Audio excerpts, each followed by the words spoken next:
Let me guess. Your next line is, why are you here? Miss Nihilux, what are you doing here? What's the problem? I'm the magazine's founder, its president, and its editor-in-chief. It's only logical that I'd be sitting here. A million? President Nihilux has already been behind on behind on everyone's wages for months! If it weren't for the money, who'd risk their neck being a tabloid journalist, sneaking photos of the bigwigs on the Astral Express?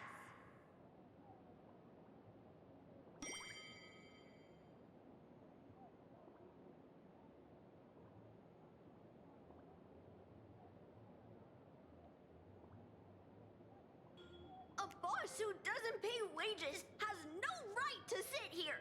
They belong in the underworld! Idiots. Without me, you'd all have been locked up in some Department of Aberration Defense painting prison long ago.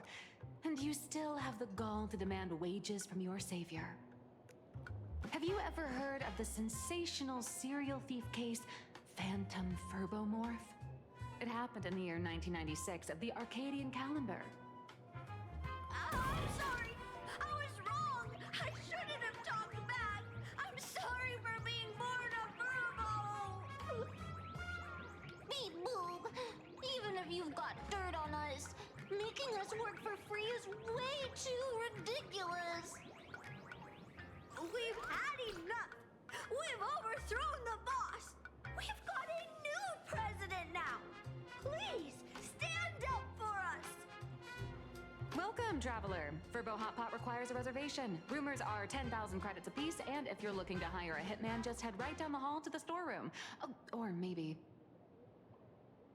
you came to meet the brilliant, charming, and universally adored blurry QR cult. Well then, truth be told, that person is actually...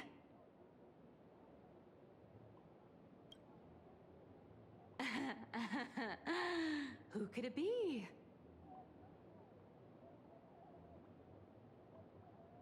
Oh, holy for bowling! My paws can't even hold a pen! How could I possibly draw comics? Once you rule out all the wrong answers, only one truth remains. The only one here who can actually draw is you, Nihilux. Your blurry QR cult!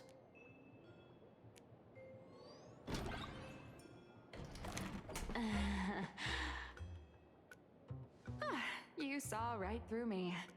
As a reward for seeing through my disguise, how about an autograph or a photo? Allow me to reintroduce myself. I'm Nihilux. You can also call me by my pen name, Blurry QR Cult.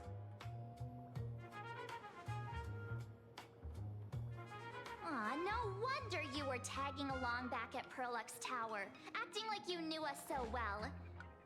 Wait... This blurry QR cult persona isn't a fake, is it? Identity is just a mask and a body. Real or fake, it's all in how you see it. At the very least, for now, there's no other blurry QR cult around who could show up at Star Rail Fest for a live signing and hype up the Astral Express, right? So, you already know why we're here.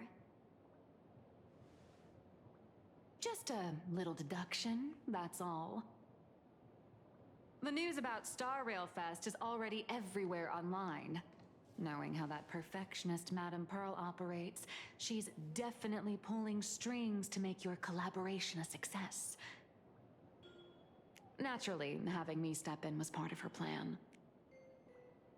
If that's the case, will you...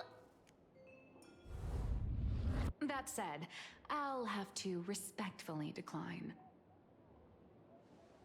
Not to brag, but Fluffy Across the Blue is ridiculously popular in this world. If tickets weren't limited, the line would wrap around the planet twice and a half. That's not a signing event, but a public execution, right? Yeah, that does sound pretty horrifying.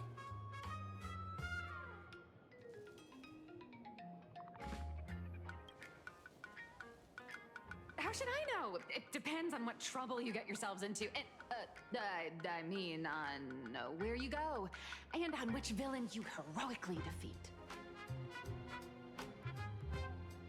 So tell me, Miss Nihilux, do you really have the right to refuse us? You've used the crew's likenesses and adventure experiences without permission. Surely you owe us some form of compensation.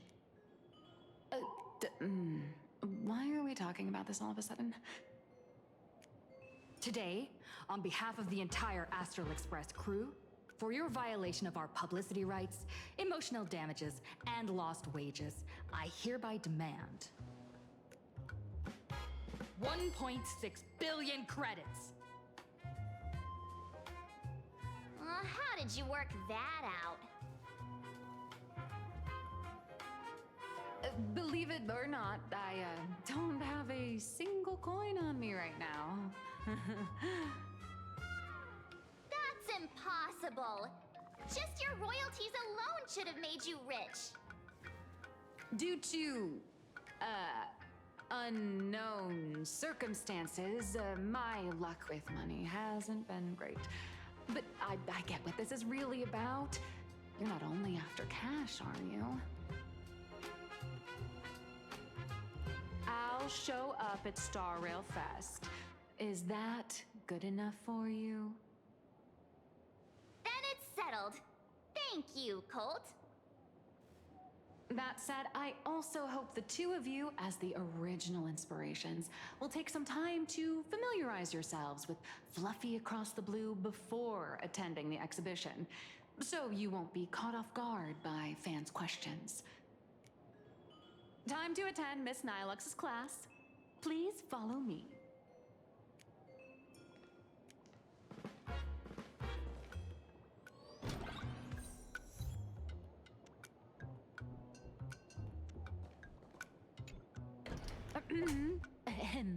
Miss Nihilux's mini class is officially in session.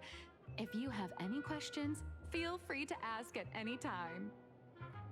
Miss Colt, why did you pick the Astral Express as the theme for your comic? Well, I'm all about realism, but sadly, my previous works like Acheron's Godslay, Galaxy Ranger Saga, and dozens of others all got canceled. If you hadn't beaten Iron Tomb and boosted its popularity, this one would have been canceled too. Let's not ask sad questions, all right? Sorry. All right, pay attention. The cute little critter in the center of the image is Baseball Raccoon, the main character of Fluffy Across the Blue. Just recently, March Bunny and Woof Woof Dawn found her in a trash can. At that moment, a terrifying monster is causing havoc on the space station.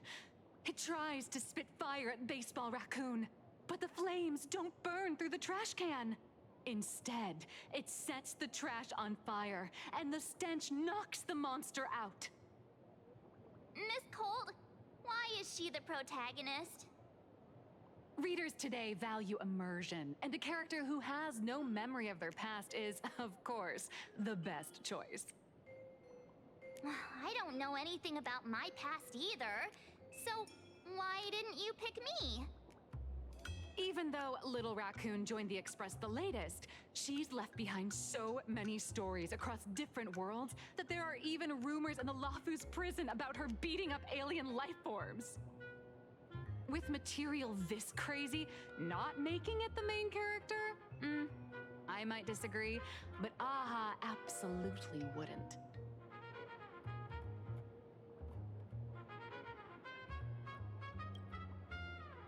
Wow, that's a smug face.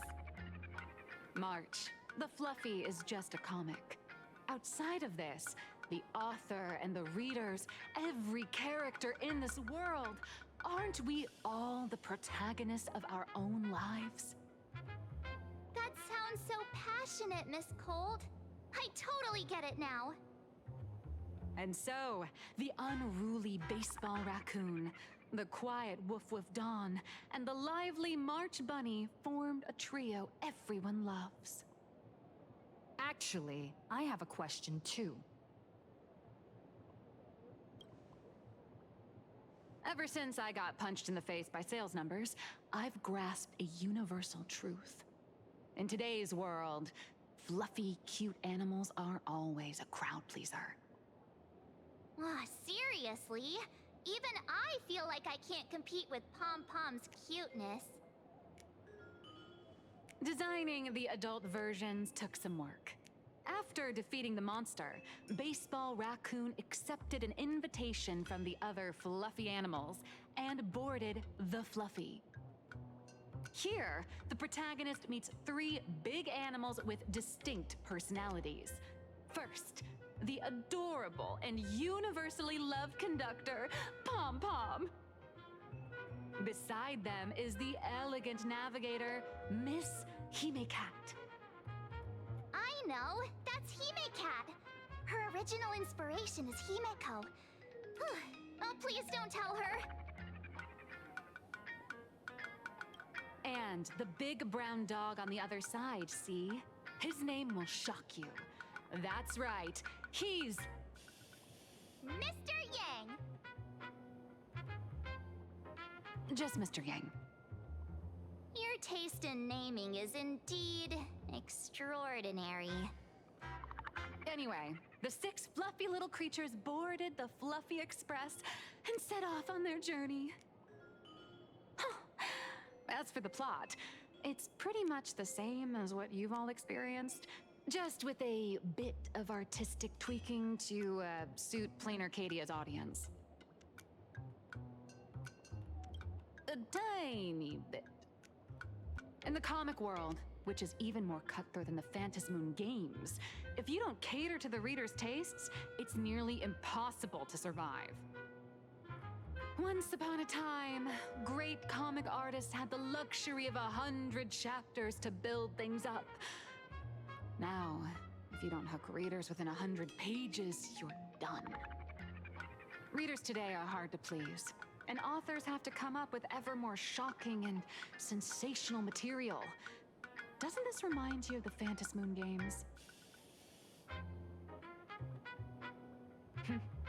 Looks like you're all familiar with the characters from the Fluffy. Now, let me talk about some of the creative challenges I'm facing.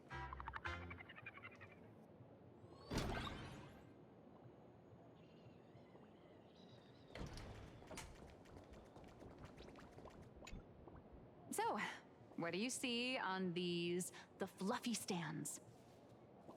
It's her turned into a cute little animal? Yes, this is the character, and you're the inspiration behind her.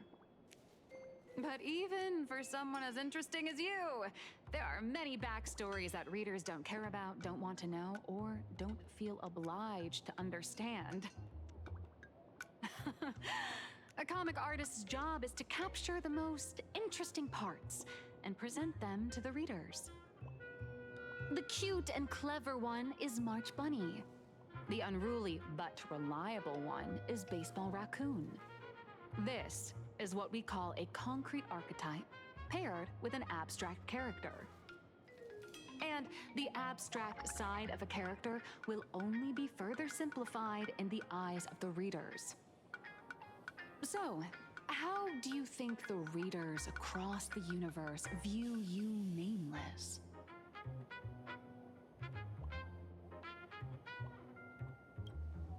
Well said. Your heroic deeds and accomplishments drew my attention, and your demeanor gave me inspiration for the character in the Fluffy. But while the hero identity boosts the character's popularity, it also becomes a limitation. That's why the little animals in the Fluffy have to defeat even more powerful villains and keep upping the ante to get more applause from the audience. In turn, the reader's perceptions and expectations constrain the character's growth. If she acts out of line, the popularity will crash. If she can't come up with new ideas or grow stronger, the audience will soon lose interest in the comic. Unfortunately, the creation of Fluffy Across the Blue is now stuck at this very awkward bottleneck. Honestly, after drawing comics for so long, I've pretty much run out of ideas. Hundreds of amber eras ago, people would laugh out loud just from seeing a cat do a backflip. Now, to get the same kind of enthusiastic reaction, you probably need to have that cat fight a Mechatron in a one-on-one showdown in Perlux Tower. Although the Fluffy specials are selling like crazy, doing side stories without progressing the main plot isn't a long-term solution. Ever since all the gossip memo keepers I hired got wiped out in Amphorius, my source of intel's been drying up fast. But if someone from the Astral Express could quietly feed me a few juicy insider secrets from the Phantasmoon games, imagine the reader's reaction when the next chapter drops. Whoa! Does Blurry QR Cult have a time machine or what? Oh, that'd totally save the Fluffy's future sales. After all, my little Furbo crew already works for you. Just have them slip me a copy of the Phantasmoon Games press release. Let's call it buying your exclusive adaptation rights. We'll do a 50-50 split.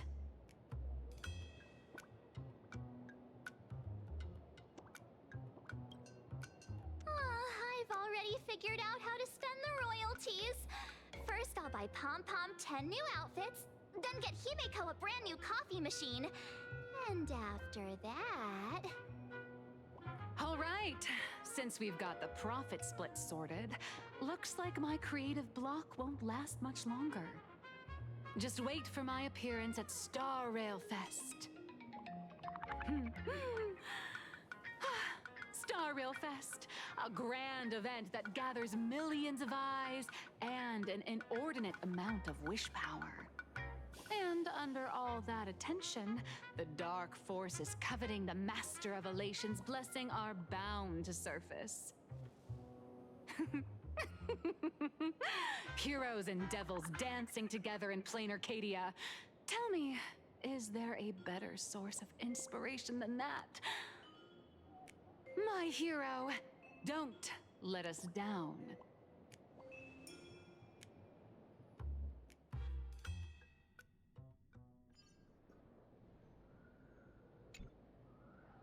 A supplicant is the master of wish power, but wish power can also become the shackles that bind the supplicant, forcing them to fulfill its desires.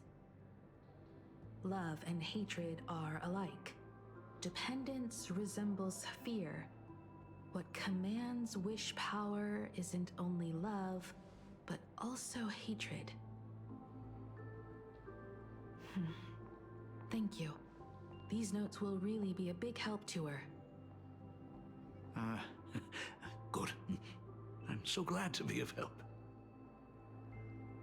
For generations, many members of our family have attempted to enter the Phantasmoon Games, hoping to rely on the Aeon's immense power to lift the curse afflicting the Graphia bloodline. Some came close to the mask, but could only watch as history passed them by. Others wore it, only to fail in the end. That was until 400 years ago, when your great-great-grandfather Hero won the Phantasmoon Games and successfully gained an audience with Aha. But the family's curse was not broken. In his notes, he wrote, "Just as the god of destruction cannot cradle a bouquet, so too is the god of elation powerless against a curse. Such is the cycle of cause and effect." Father, are you wondering what it was that healed me? know you're keeping something from me. But I don't care what cured you 15 years ago. As long as you're alive, I can wait until the day you're ready to tell me. Still, as a father, there are things I must say, even if you don't want to hear them. As an artist, I'm fascinated by fleeting lives. How they struggle, suffer, and in doing so, reveal a brilliance worthy of time's memory. But, as a father, I can't stand by and watch my daughter walk into tragedy. I bless you to be a hero, to welcome the same end as Akiviri. Those are words I could never speak. The road ahead is shrouded by uncertainty, and that's why someone must take the first step to trailblaze a path others can follow. I can't stop you, even though every part of me wishes you'd stay. But this is your choice, my daughter's choice. All I can do is stand by you quietly and pray you'll come back safely. Do you still remember the bedtime story I used to tell? They say there was once a princess in the sky. Day and night she painted in her celestial garden, untouched by the joys and sorrows of the mortal world. One night, a thunderous sound echoed from her painting. Curious, she stepped inside. Through seas of flowers, across mountains, until she reached the world's edge. There stood an ancient tower, so tall it pierced the heavens, so vast it seemed to hold the universe itself. Climbing the endless staircase, the princess reached the summit, and from there she saw the world beyond her garden. In the distance, she heard cries, the voices of people burning in raging fire. From that tower of infinity descended the world painter to walk the mortal realm. With a single stroke of her brush, she brought forth 1,000 imaginae, turning the tide against destruction. To go where there are cries, to go where there are flames. That is the meaning of Murata. But beyond the family name, my interpretation of our ancestors' name, Graphia, is also the hope I place in you. Himiko, whatever choice you make, if this is truly what you want, then go. Use those steps blazed upon trails to paint the world as you see it. Thank you, Dad.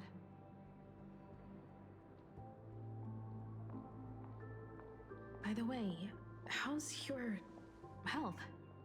You haven't picked up any bad habits like smoking or drinking while I was away, have you?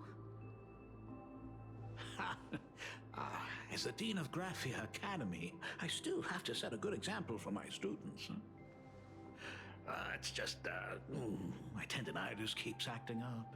My herniated disc is getting worse.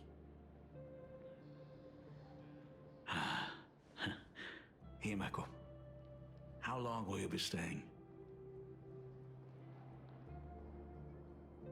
At least until the lunar cycle shifts. I'll stay here in Planarcadia until then. I see. If only the Phantom Moon could stay full forever.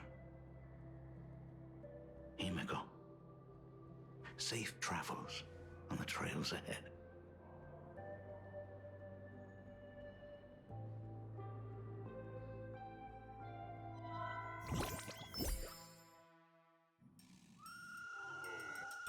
Hello, everyone!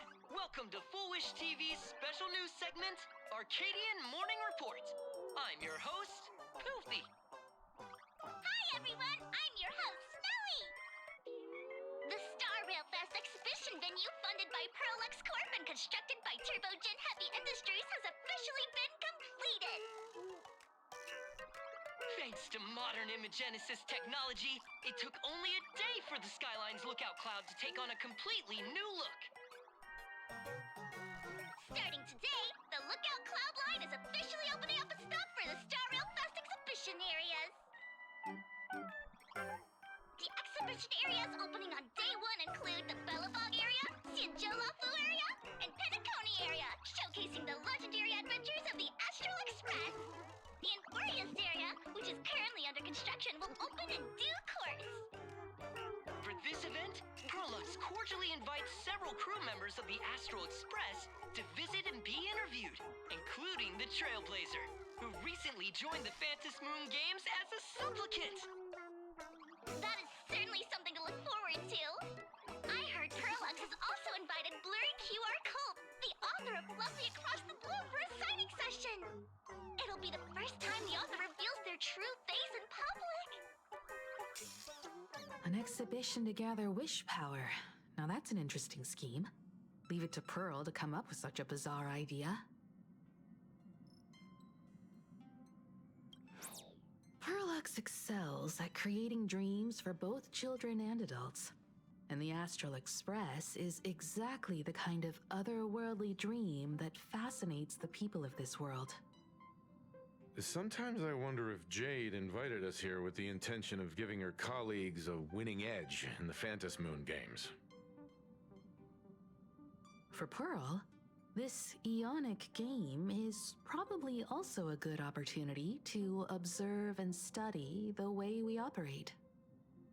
Though, compared to our usual opponents, this Intellitron executive is a surprisingly rational decision maker. Her proposal for cooperation seems more trustworthy than most. It's not rationality that concerns me. It's the irrational factors. Exactly.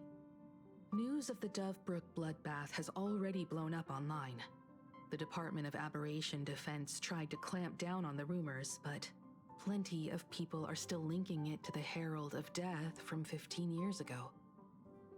With such a large crowd gathering there, this exhibition could very well become a target for the new Herald of Death.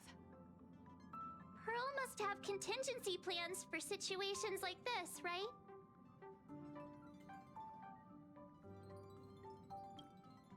Whatever Pearl has planned, we must consider the possibility that the Herald of Death might attack the venue. We won't just be there to showcase the Astral Express to the people of this world. We'll also need to stay on high alert for any suspicious activity. It's about time. You should get going.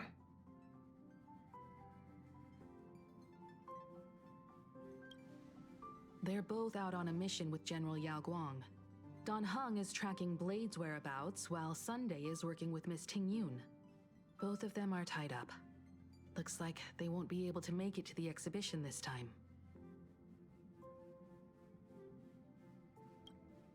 Someone's got to stay behind on the express to keep the conductor company and be ready for any emergencies that pop up. You guys have fun out there, but stay safe. Contact me right away if anything comes up. Looks like the heavy burden of documenting our travels falls on yours truly once again. I'll make sure to snap tons of pics so I can tell you guys all about the exhibition when we get back. Star Rail Fest, here we come!